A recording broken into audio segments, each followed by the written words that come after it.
Bonjour et bienvenue dans cette nouvelle capsule dans laquelle nous allons parler de la relation de couple. Alors vous savez très certainement que pour être heureux en couple, vous devez vous sentir libre d'être vous-même, car l'amour se vit dans la liberté. Je vais vous parler aujourd'hui d'un sujet qui vous permettra d'éclaircir cette façon de vivre à deux, tout en respectant en fait la liberté de chacun. À la fin de cette vidéo, vous saurez comment trouver l'équilibre entre la liberté de chacun et la vie en commun. La relation de couple, version 21e siècle, n'en est qu'à ses balbutiements. En fait, la majorité des couples aujourd'hui vivent encore dans des situations de dominant-dominé, qui est donc régie par l'ego. La vie est basée en fait sur un concept d'équilibre. Donc tous les extrêmes, vous le savez, sont nocifs. Il faut donc trouver l'équilibre au sein de cette relation pour avoir une certaine autonomie et pour en même temps pouvoir vivre une vie en commun passionnante. Donc l'équilibre à trouver, c'est cela. Pouvoir faire que chacun se sente bien dans sa propre liberté et en même temps, naturellement, vivre une vie en commun qui soit la plus merveilleuse qui soit. Vous devez apprendre à vous sentir indépendant au sein du couple, en fait, dans le sens que vous ne devez rien attendre de l'autre. Ça, c'est une erreur fondamentale sur laquelle se base la majorité des couples, c'est que nous avons des problèmes et nous attendons que l'autre vienne régler nos propres problèmes. Mais ça, malheureusement, ce n'est pas possible. Les problèmes que vous avez, surtout les problèmes naturellement de blessures, vos blessures intérieures, ce sont des choses qu'il n'y a que vous qui pouvez les régler, il n'y a que vous qui pouvez les soigner. Donc, si vous vivez une relation de couple où vous êtes dans l'attente que l'autre vienne combler un manque chez vous, malheureusement, votre relation est mal construite. Donc, c'est en ça que vous devez apprendre à vous sentir indépendant, dans le sens que vous devez être responsable de la guérison de vos propres blessures. Car en fait, ce que vous estimez manquer, vous le trouvez en premier lieu chez l'autre. D'ailleurs, c'est ce qui vous attire à un moment. Donc, au moment de la rencontre, lorsque vous êtes attiré par l'autre, en fait, vous êtes attiré dans le sens que l'autre possède quelque chose que vous estimez ne pas avoir. Et donc, cette personne vient combler cela. Mais, comme l'autre est votre miroir, en fait, c'est juste pour que vous puissiez prendre conscience de ce qui manque en vous. C'est-à-dire que l'autre est là en fait pour vous ouvrir les yeux sur vous-même, pour que vous sachiez quelle partie de vous vous avez à travailler. Et donc, vous seul en fait pouvez combler ce manque. Donc, attendre de l'autre qu'il le fasse à votre place, vous met en fait sur la route de la frustration. Et malheureusement, vous allez amplifier ce manque. C'est ce qui se passe généralement lorsque des problèmes apparaissent dans le couple. C'est que chacun attend de l'autre qui vienne combler des manques qui sont chez lui. Et malheureusement, comme ce n'est pas possible, ça engendre de la frustration. Chacun est frustré que l'autre ne puisse pas répondre à ses attentes, alors qu'en fait, l'autre ne pourra jamais le faire. C'est à vous et à vous seul de combler ces attentes chez vous. Alors, pourquoi vous sentir libre dans le couple? La liberté, vous le savez, est ce que l'être humain possède de plus précieux. Donc, vous priver de liberté, c'est en fait vous mettre dans des conditions où vous garantissez malheureusement votre souffrance. Donc, retenez toujours que l'être humain, ce qui l'épanouit le plus, c'est vraiment cette liberté. Un couple épanoui, en fait, ce sont deux personnes libres qui décident de partager du bonheur ensemble. Et ça, c'est un concept absolument fondamental que vous devez comprendre pour bâtir une vie de couple solide. C'est que chacun doit se soigner individuellement, chacun doit se sentir bien individuellement pour pouvoir vivre une vie en commun merveilleuse. Alors, libre, naturellement, ne signifie pas donc entretenir des relations cachées en dehors du couple, bien sûr, parce que souvent, lorsqu'on parle de liberté, on pourrait penser à cela. La conception même du couple, en fait, c'est de faire le choix de partager sa vie avec l'autre. Donc, des relations, en fait, extra-conjugales, non consenties bien sûr, vont donc à l'encontre du principe même du couple. Donc j'ai envie de vous dire, s'il y a une condition de base à respecter pour que le couple existe, c'est bien la fidélité d'un envers l'autre. Mais tout le reste, hormis la fidélité, tout le reste, chaque partenaire doit être libre d'être lui-même, libre de vivre la vie qu'il désire.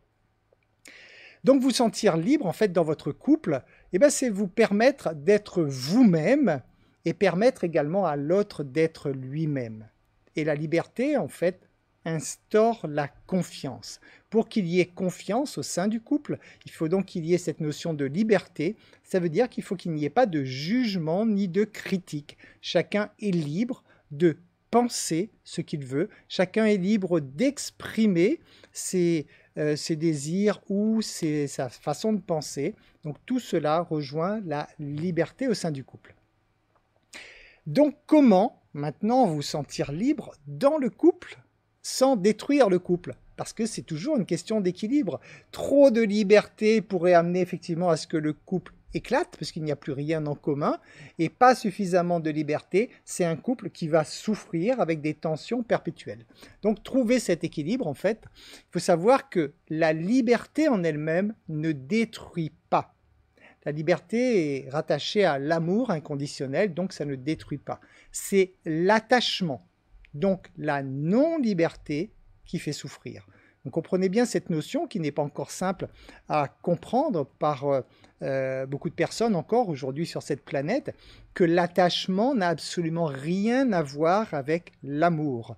L'amour, c'est la liberté, c'est-à-dire accepter l'autre tel qu'il est. L'attachement, c'est une dépendance affective qui va faire le jour où cette dépendance est coupée, il y a souffrance automatiquement parce que c'est une sorte de perfusion qui n'arrive plus. Vous devez donc en premier lieu comprendre que lorsque l'autre vous blesse, c'est ce qu'on dit souvent, hein, l'autre m'a blessé, en fait, c'est juste parce que vous n'êtes pas en mesure de l'accepter tel qu'il est. Je le répète sans cesse, personne ne peut vous blesser. Les gens ou l'autre, le conjoint, ne fait que des choses que vous refusez d'accepter, et à ce moment-là, c'est vous qui vous blessez. Donc pour vous sentir libre, en fait, vous devez vivre en toute transparence, bien sûr. Au niveau du couple, il faut vraiment que la communication soit claire, limpide, qu'il n'y ait pas de non-dit, qu'il n'y ait pas de choses cachées. Et pour cela, je vous rappelle une fois de plus, il faut que vous soyez en mesure d'accepter, il faut que vous soyez en mesure d'entendre ce que l'autre a à vous dire, entre autres. À chaque fois que vous n'acceptez pas les choix de l'autre, vous devez vous remettre en cause puisque vous êtes dans le concept à ce moment-là dominant, dominé de l'ego. Donc à chaque fois que vous refusez d'entendre ce que l'autre a à vous dire, dites-vous que vous êtes enfermé dans votre ego et vous êtes en résistance parce que vous n'acceptez pas ce que l'autre veut vous dire. Vous devez, pour que le couple fonctionne merveilleusement bien, vous devez dès le début en fait définir que l'autre est libre de tout, sauf d'infidélité bien sûr, sinon il n'y a plus de couple. Mais hormis l'infidélité, l'autre est libre de tout. Et ça, si vous le comprenez dès le départ de la construction de votre relation de couple, vous allez pouvoir monter vraiment un couple harmonieux qui va vivre dans l'amour inconditionnel, qui est donc l'amour et le respect de l'autre à part entière. En accordant d'ailleurs en fait à l'autre le droit d'être tel qu'il est, l'infidélité n'a plus aucune raison d'exister de toute façon.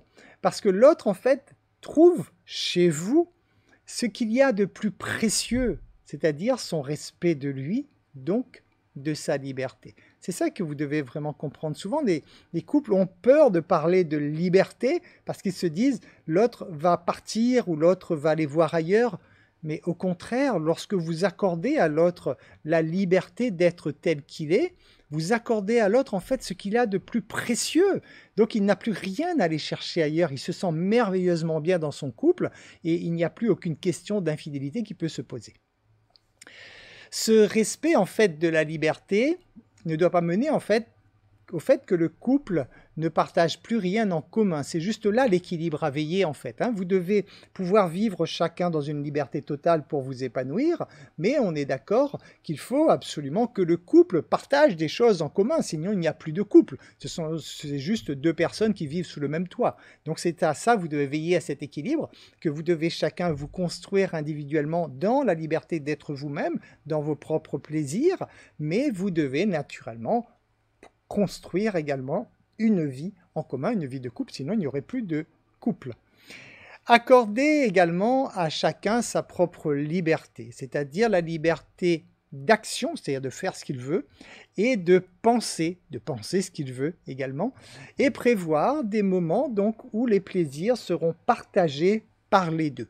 C'est cela qu'il faut trouver cet équilibre, que chacun se sente bien individuellement et des plaisirs communs pour qu'il y ait naturellement une notion de couple, hein, sinon il n'y a aucune raison de vivre ensemble si vous ne partagez pas des choses en commun.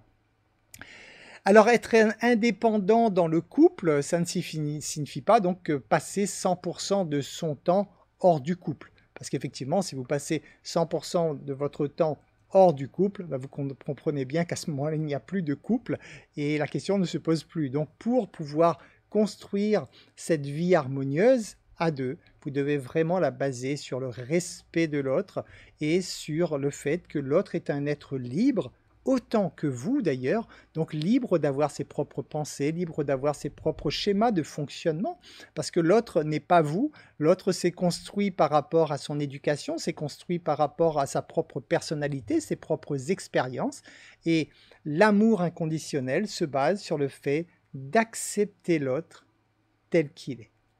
Je vous remercie pour votre écoute, je vous souhaite le plus grand bonheur au sein de votre couple. Je vous dis à très bientôt dans une nouvelle capsule.